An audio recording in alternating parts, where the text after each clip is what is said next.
It'll be a great challenge for us this week with Troy. Last year, obviously it was a very, very exciting game against them, coming right down to the wire. And, they have a lot of those guys back. You look at their quarterback specialist, college football's current all-time leading passer, a very explosive player.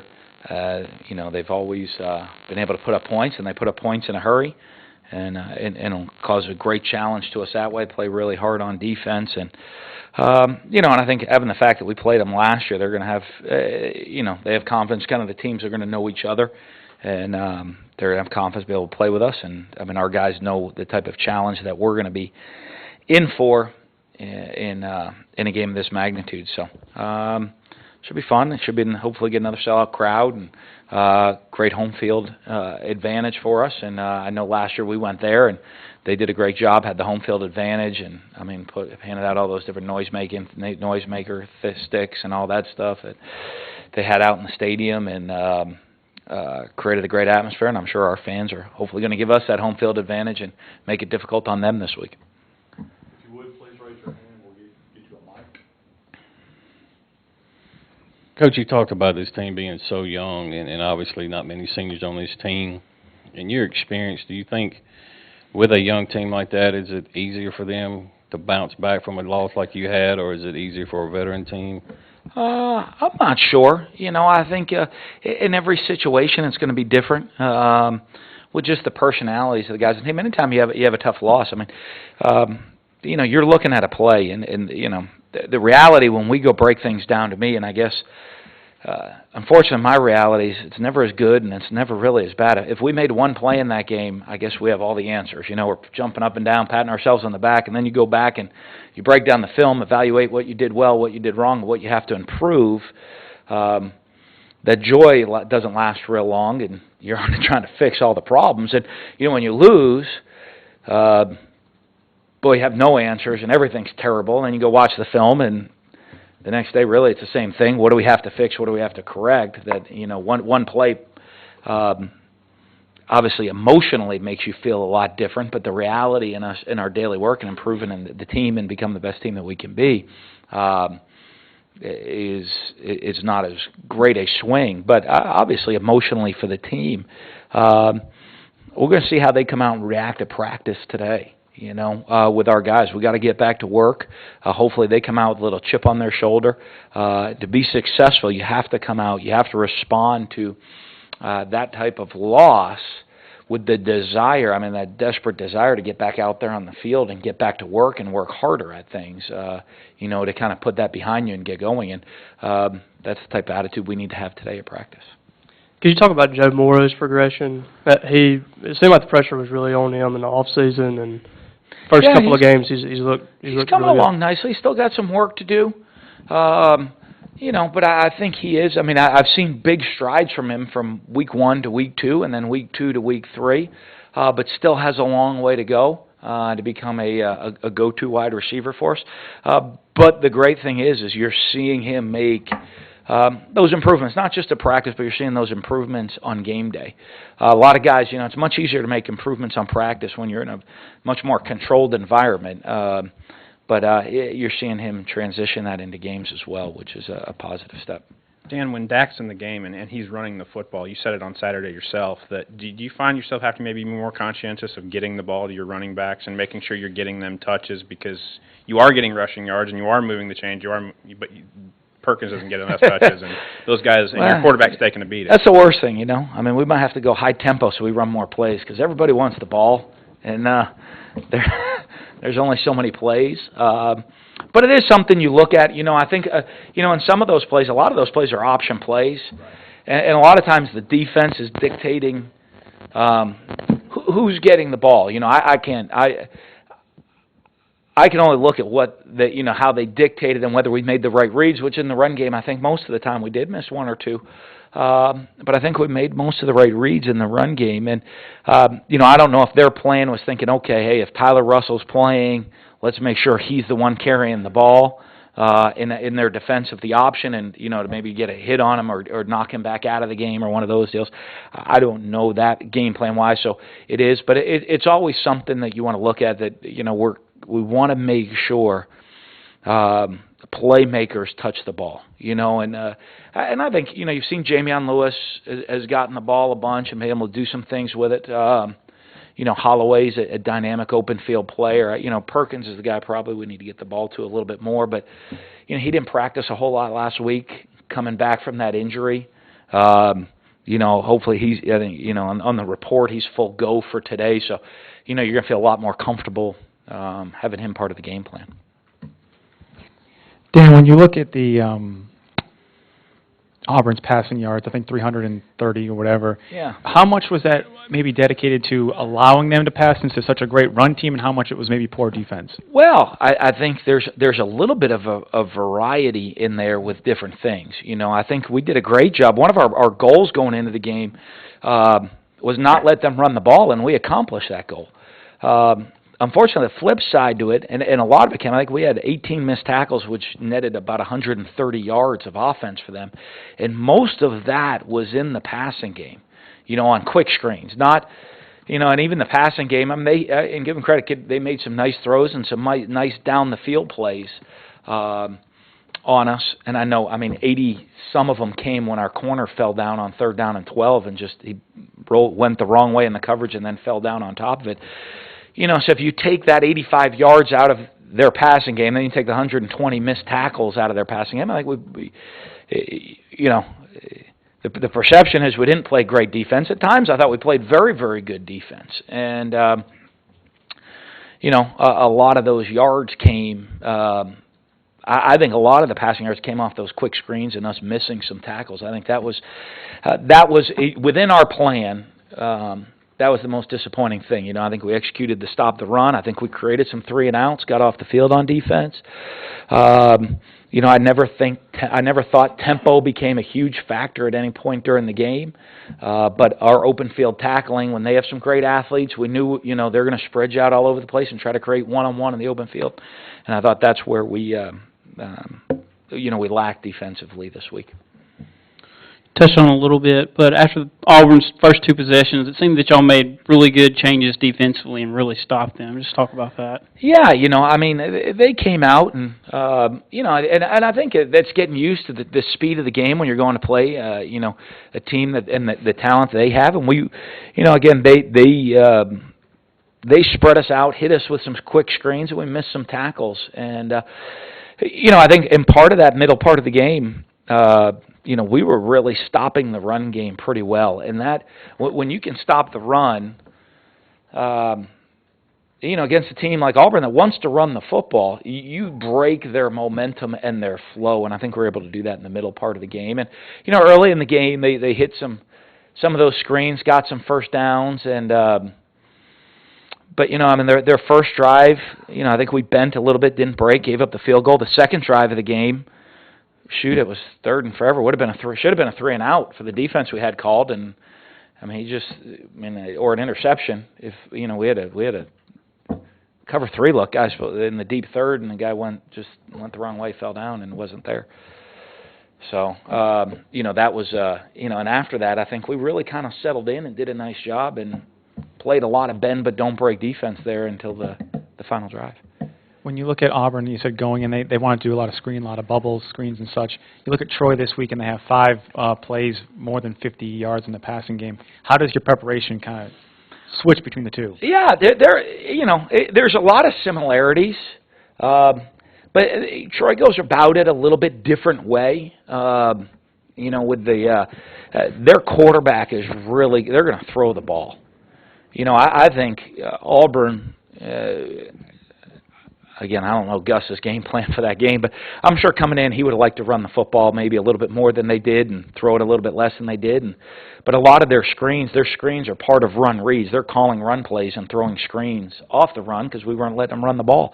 I think, you look at Troy's going to be a lot more throw the football. They're going to come in and try to spread you out, and when you spread you out, their throw first mentality and then run it. And can you talk about going forward on 4th down? Stats can be misleading, but you lead the country in 4th down conversion attempts right now. In attempts or conversions, or both? Attempts. Okay. Not that's percentage good. either. Yeah, you're that's 7 not of good. 12, and you've got 2 more attempts than anybody else in the country. But a lot of the teams on that list aren't teams that are down or that are 0-3. They're teams that are winning the football game and going for it earlier. It seems like a philosophical change a little bit. Well, I think a lot of situations will dictate it. Game situations dictate, whether you're going for it, what you're doing. One of them's a fake punt. It went horribly wrong.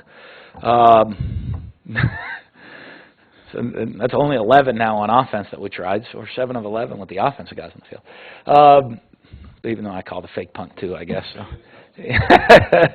I don't know. I think a lot of it is just situationally.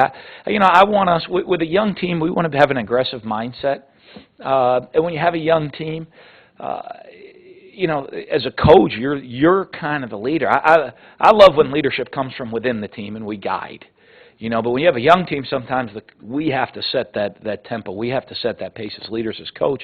So a lot of it with my guys is making sure if I want us to have an aggressive approach to the game, we have to coach aggressively, and they're going to follow that lead. And Like the mentality of your team, because it almost seems like if it's 4th and short, even in the first quarter, Dak doesn't immediately run off the field. yeah, well, they want to go for it,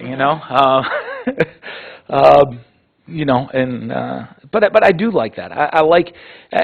In the end, I think that builds confidence in the players. The players' confidence that, hey, coach, you can count on me. I'm going to make the play. You look in that game. We could have used a couple more plays being made at the end of that game. If I'm always kind of conservative and not putting them in a position where I say I trust you to go make the play, well, then they're not going to expect them to do it when we need them to. Gave up nearly 600 yards to Troy last year. Robinson had a big day. Yeah. What makes him so dangerous? You know what? He's an extremely accurate passer. Has a very quick release. And, and being right now college football's current all-time leading passer, he knows their system. So, the hard part, you want to try to get pressure on him. He gets rid of it quick, and he knows exactly where he's going with the ball. If you want to spread him out all over the place, they're going to run the ball, and they were able to do that to us last year when we wanted to try to start defending the pass.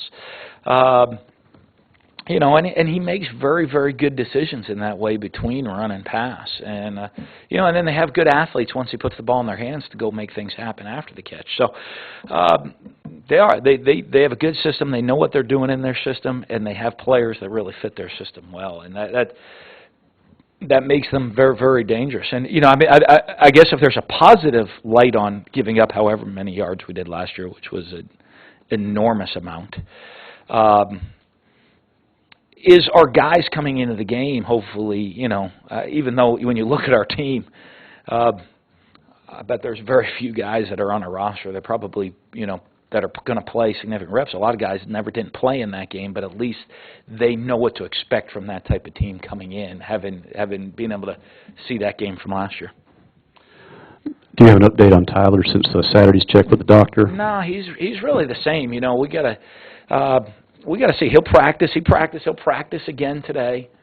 And the one thing for him, like it is he's, he's cleared to go run. He's cleared to go throw. He's cleared to do what we asked him to do at practice. We just don't, we didn't get the clear to have him have any contact yet. So in a practice, he's always a non-contact guy. So he'll go get the reps. We'll prepare the same this week that we did last week, and see what the doctor's report is. As the week goes on. Is there testing schedule on him? Yeah, they were looking. I know it's. The tough one for me is I don't push the testing schedule because, unlike other players, it's not going to affect his. A lot that goes on at practice for us. In splitting reps and how we do it, if we don't test until Tuesday, I think is the earliest they would test him again. But I haven't looked to kind of push that because we're going to kind of prepare like we did last week, and if they give us the thumbs up, he's cleared, good to go, then we'll look at just the only adjustment's going to be is slightly adjusting reps at practice. The follow-up to that, Dan, is just if they give, hypothetically, if they give Tyler the good to go medically for contact, you now have the cliche of a quarterback doesn't lose his job based on injury. How does that decision weigh in your mind right now as to Dak's on a roll, he's done well in the road in the SEC game, and Tyler's been out for 2 weeks. What do I do here? Yeah, I mean, I've always handled that. That's kind of my gut instinct I usually feel, you know what I mean? And I want to see how it performs. If Tyler is cleared, how's he performing? How is he performing in practice for us? You know what I mean? And is he as sharp as I want him to be, when he gets cleared? And then if that's the case, then he's good to go, for us. Anybody can lose their job at any time, I mean, it's... I guess that sounds terrible, and then that's not. I have tremendous faith in Tyler, and he's won a lot of games for us, and he's our starting quarterback. But Dak's, we want to always train that guys. I like having multiple starting quarterbacks because you feel pretty comfortable with the guys being in that situation, ready to go play. So people look at it. I've never had a quarterback controversy in all my years coaching because I've never had a tailback controversy or a linebacker controversy or any of those. You do your job and what we ask you to do, and you run on the field and do it. Within ours, perception's always different than reality.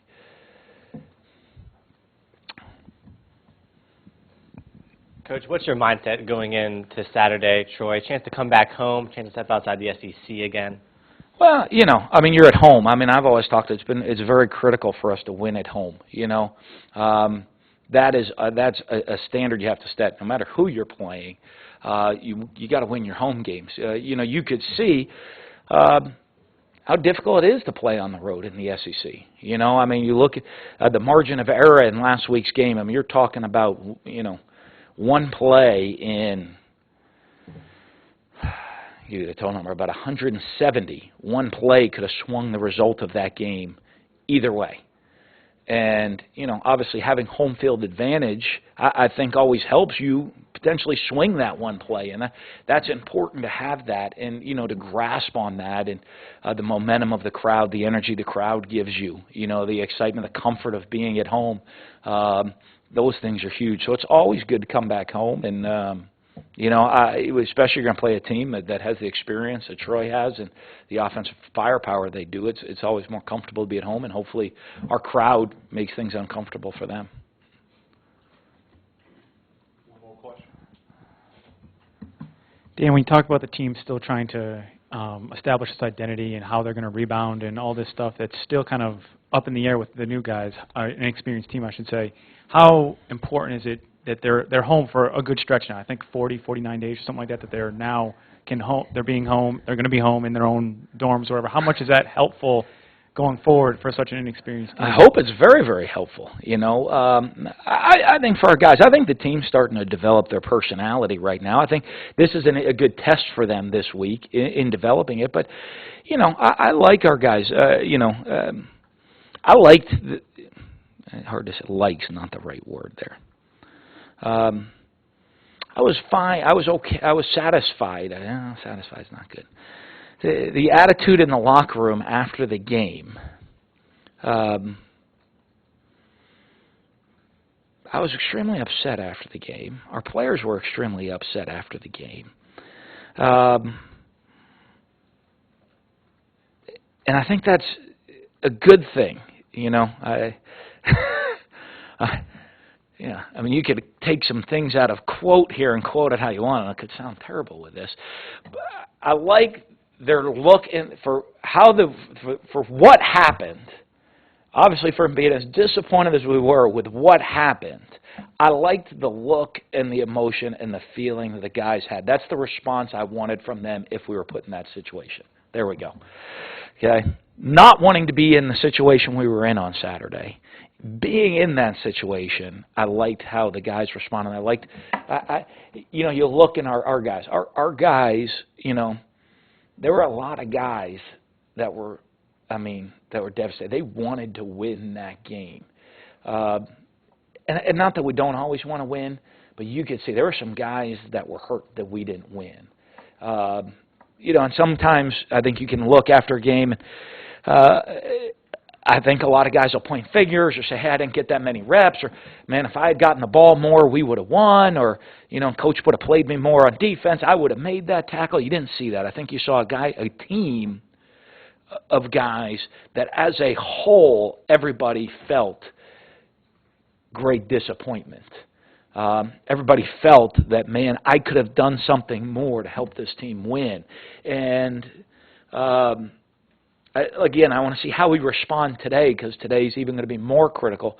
But, that's the type of look I want to see in their face, after such a tough loss.